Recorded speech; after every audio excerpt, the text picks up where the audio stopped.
taught you to hate the color of your skin? Who taught you to hate the texture of your hair? Who taught you to hate the shape of your nose and the shape of your lips? Who taught you to hate yourself from the top of your head to the soles of your feet? Who taught you to hate your own kind? Who taught you to hate the race that you belong to? So much so that you don't want to be around each other. No, before you come asking Mr. Muhammad, does he teach hate? You should ask yourself, who taught you to hate being what God gave you? Most of us blacks, or Negroes as he called us, really thought we were free without being aware that in our subconscious, all those chains we thought had been struck off were still there. And there were many ways where what really motivated us was our desire to be loved by the white man. Malcolm meant to lance that sense of inferiority. He knew it would be painful. He knew that people could kill you because of it, but he dared to take that risk.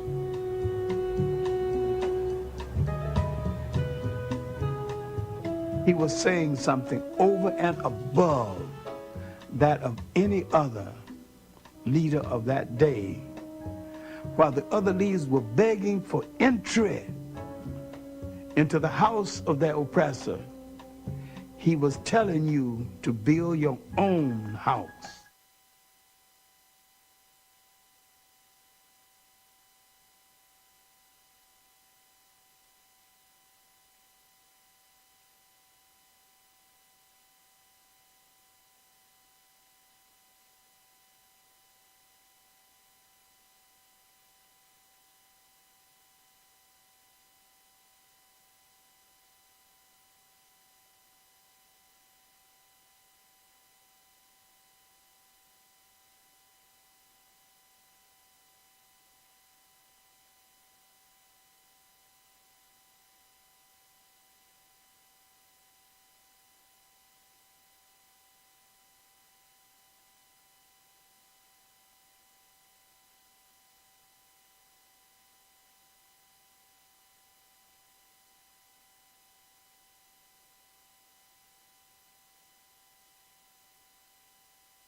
Woo-hoo.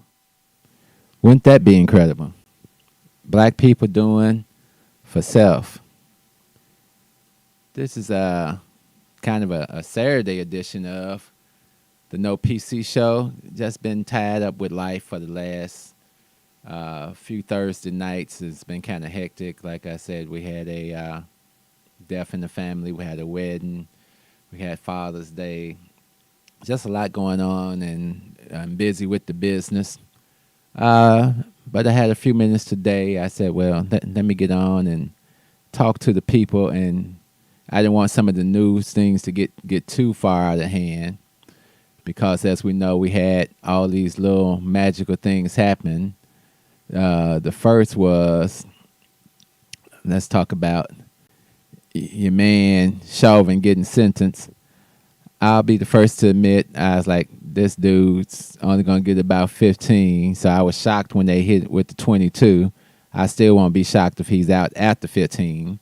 But, you know, he's still facing some federal charges. So, you know, and it's kind of hard. We look at it as a win, but I say it's not a win until it's even. And so while we cheering and everybody's beating their chest, oh, look what we did. Yeah, that's, you know, it's a lot more cases out there that didn't even get to go to court, didn't even get fair justice. So great that they sentenced him to the 22 and a half. Not so great that justice is still uneven for the black man in America. And that's pretty much all I'm going to say on that, because what I really wanted to talk about was critical race theory. And they've been fighting to take this critical race theory out of schools. And it's more the white folks of America, your friends, that have this big major thing against, I'll say, black history or revision black history, you know, going back and talking about the treacheries of America upon its black citizens. And they're like, well, I don't want my kids growing up listening to this and knowing that grandpa was a racist Klan member or our company got started on the backs of slaves. Why do we need that? We don't want any of that. But then I started thinking about it because the Juneteenth celebration came around and it made it a national holiday like we hadn't already been celebrating Juneteenth for years. But it's always seems like we need a pat on the head from Uncle Sam to let us know that they approve of what we do. And it's just all just for show as they sit up on Capitol Hill and pass the Asian hate bills and the gay rights bills, but at the same time just give us more symbolism of what it could be. And we take it and we love it and we eat our chicken and watermelon at IKEA. I'm sure everybody heard about that. Why are you shopping at IKEA?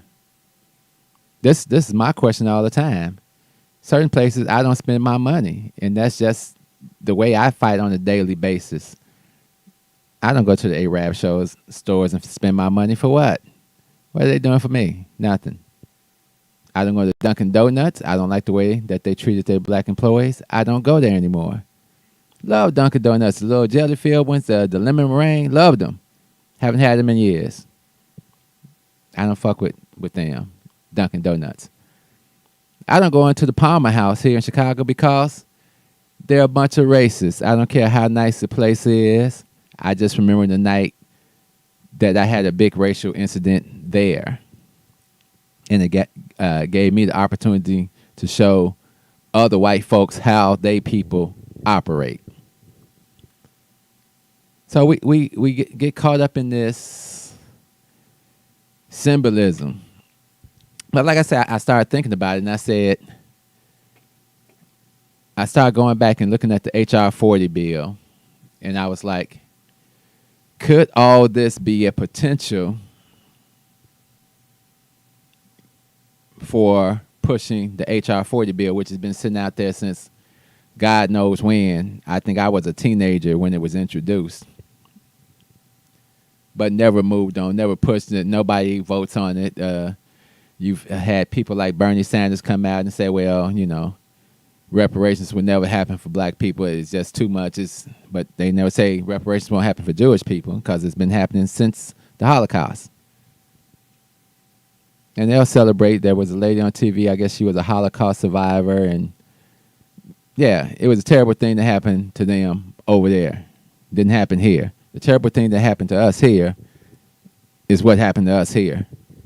So I don't have time for tears and all this other stuff for other people right at this point in time in life because we still standing in line waiting for our reparations. So I started thinking about, okay, is the world more open for a conversation now?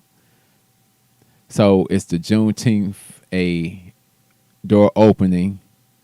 Is the critical race theory discussion opening? Because all these things are talking about what the H.R. 40 bill includes.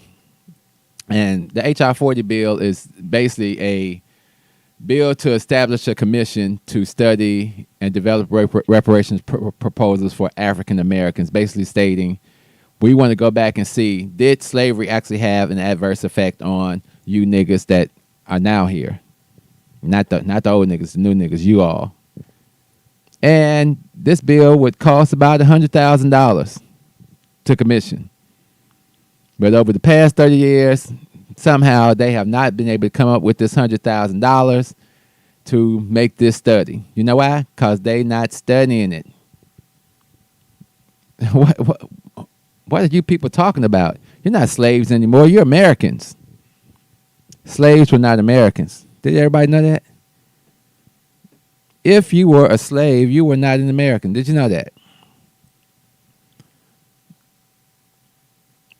Not news to me. But now you get to scream that you're an American, even though you had to fight and get hung and lynched. Still not even an anti-lynching law on the books. The whole peon system. They used to call it the pinion system, but we call it the peon system, where black men across the country were thrown into prisons, lives destroyed, uprooted for any type of crime, and just put in jail 3, 5, 10 years, whatever the case may be. I heard the story, and I don't know how true it is. They said in 1960, I want to say 3, there was a black man that was still in slavery because he hadn't known anything for the past 100 years that had happened. I find that totally crazy. But like that Dave Chappelle show skit with the blind Klan member, could it be possible? So when we look at the HR 40 bill and what's going on with the critical race, let's talk about this critical race theory. Because it's really got the white people in the upheaval. And in the first time, it's been out there for years, but I heard Trump talking about it. And he was trying to make things seem bad. Oh, they're trying to change our history.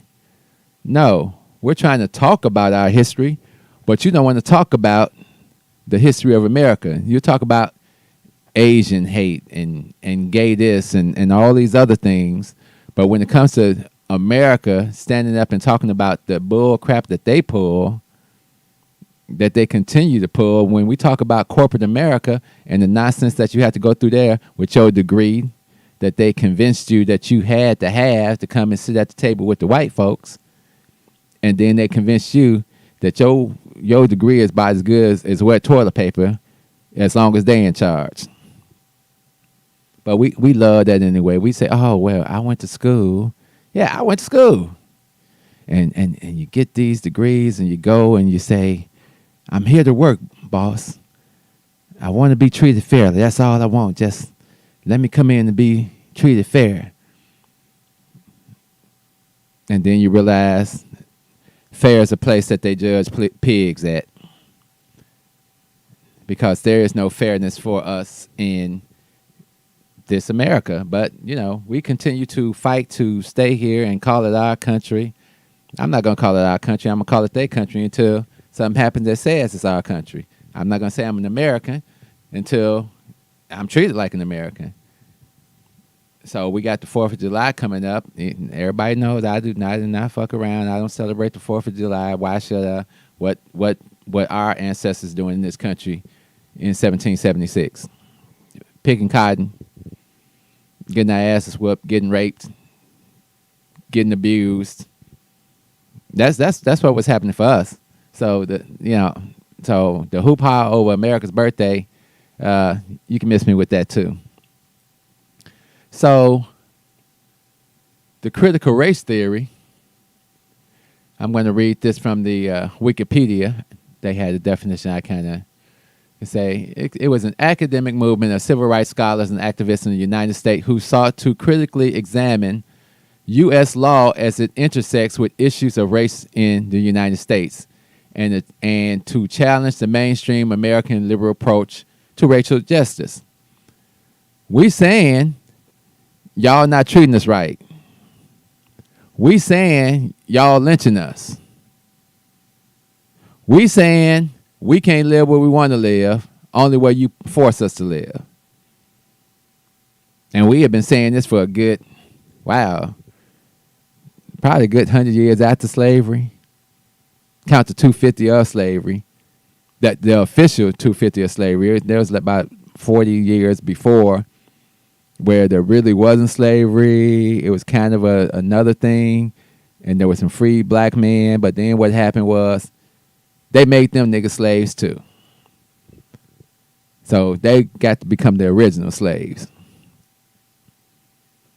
And that's kind of seems what happened.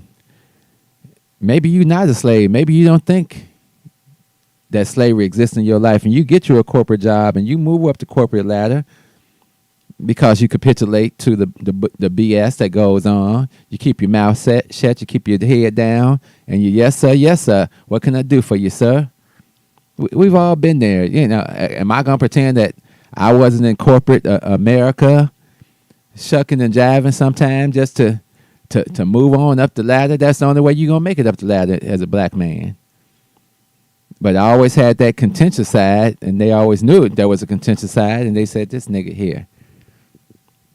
We like him when he behaves, but when the nigga misbehave, the nigga just misbehave. He don't try to hide it. You know, the nigga got an Obama picture at his desk. He's got a black flag. We gave him the American flag to put on his desk for Flag Day, and the nigga tore it off and made it into a sword. This nigga's crazy. Nigga don't want to go to lunch with us because he's unhappy.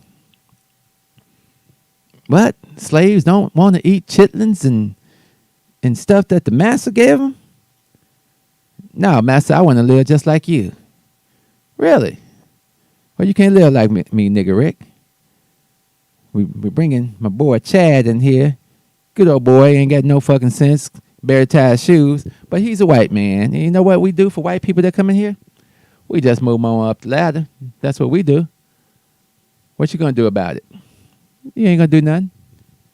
You just gonna suffer with the rest of them. So is this how we deal with things here in America? I apologize if we have any technical difficulties here. I'm seeing some things on the screen that you can't adjust in the middle, so we're just gonna have to roll with it and see how it comes out, right? So all these activists and things came together and said, let's put our case in front of America and say, this is what happened to us.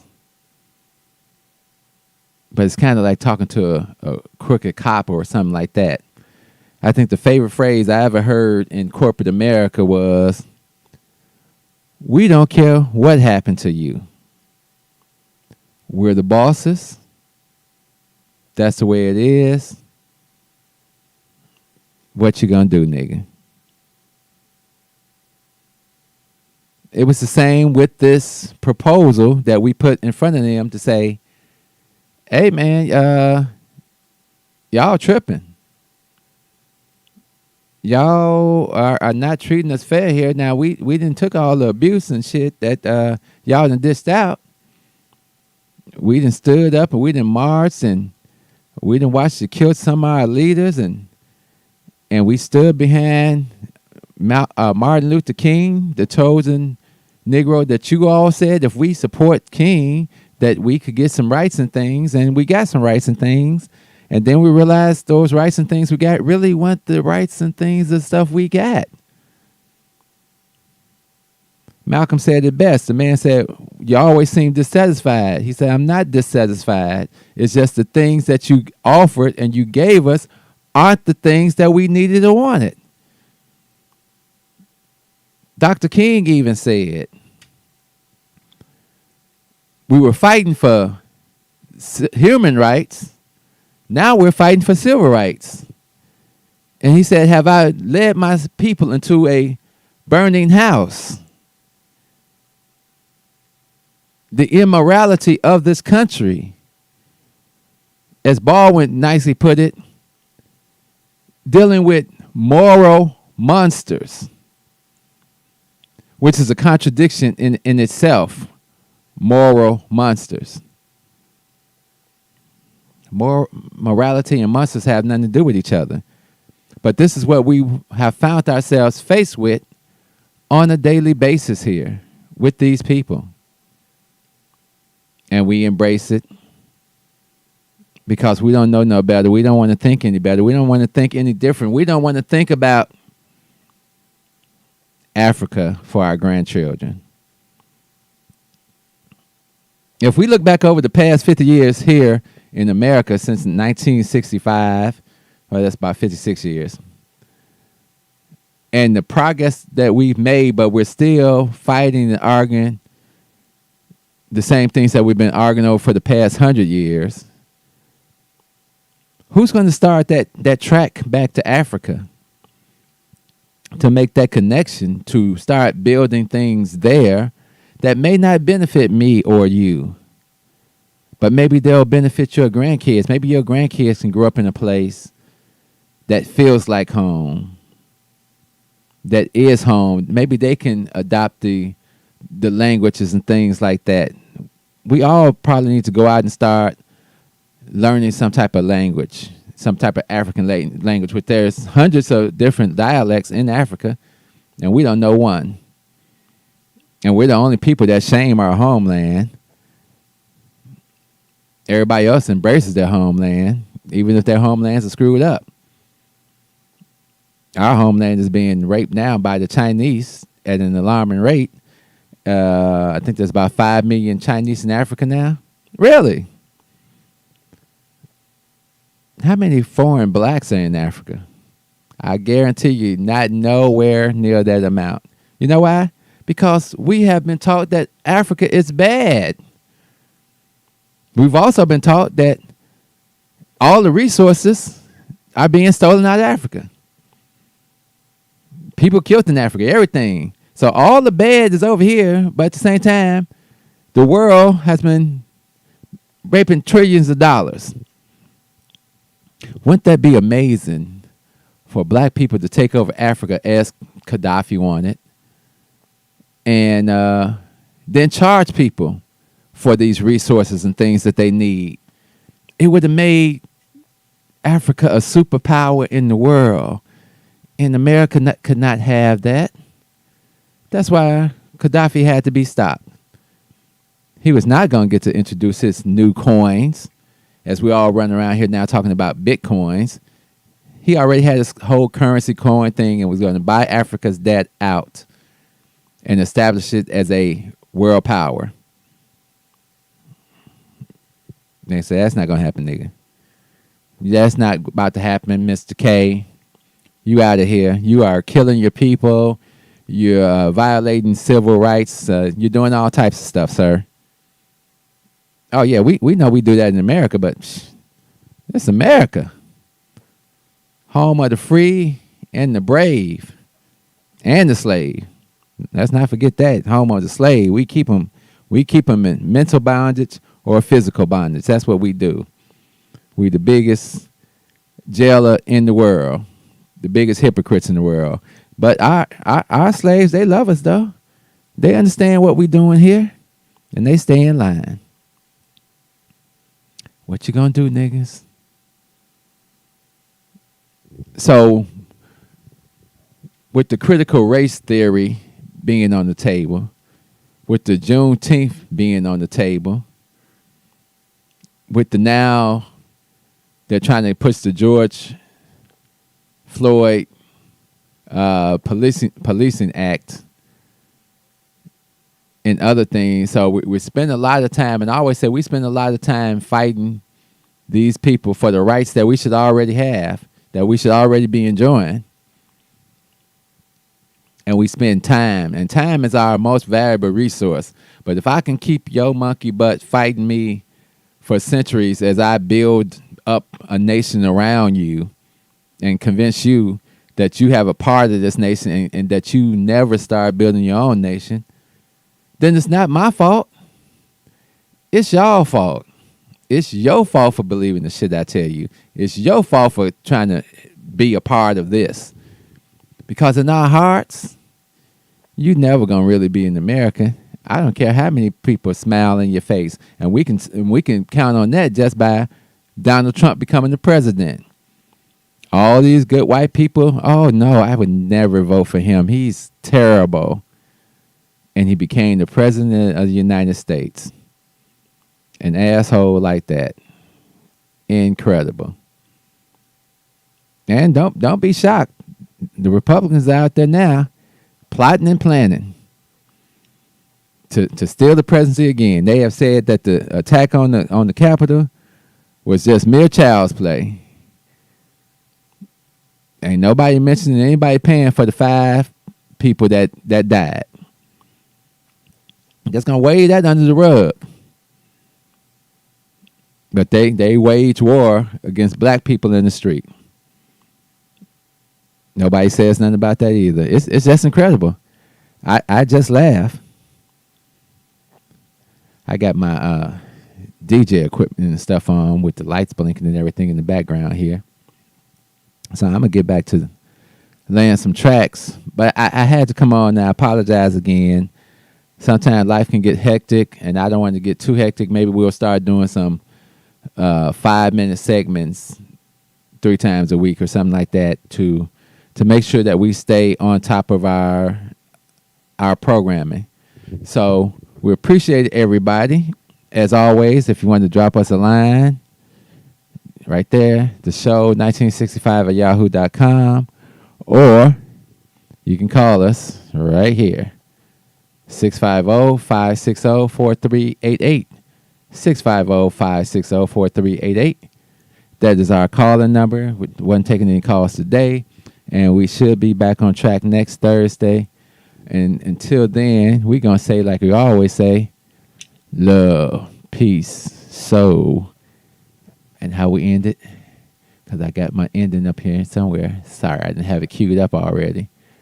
So let's try it again. Love, peace, soul. We out of here. Step out of the car. No, you don't have the right. Step out of the car. Do not have the right to do that. I do have the right. Now step out or I will remove I you. refuse to talk to you other than to identify myself. Step Now if your woman ain't no revolutionary, she'll persuade you to be a fucking slave for the rest of your days. She'll be grooming you on how to behave, teaching you how to coon and buck dance so that you can be safe. If that brother ain't no rider, soldier, no provider, molder of young minds, check it out, you got yourself a bitch. Think about the time that you invested in him. If he's wearing them skinny jeans, you a lesbian. For every 100 black women who ain't locked up, it's only 83 black men remain.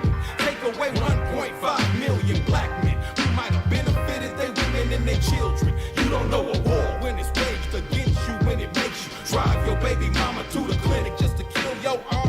Ain't no legacy to leave behind, cause ain't nobody sitting on your throne. You motherfuckers are asleep in a war zone, living a nightmare, dying in your own home. If you don't stop, you gon' lose what you got left. I'd rather die trying to fight for my last breath.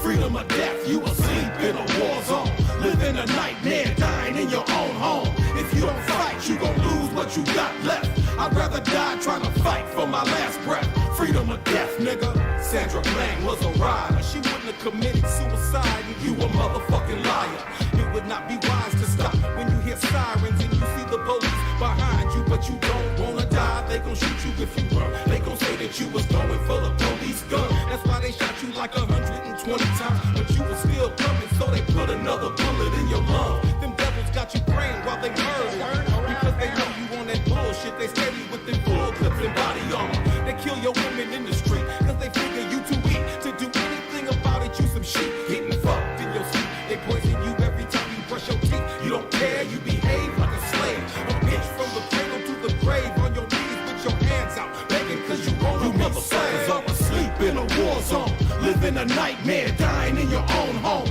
If you don't stop, you gon' lose what you got left. I'd rather die trying to fight for my last breath.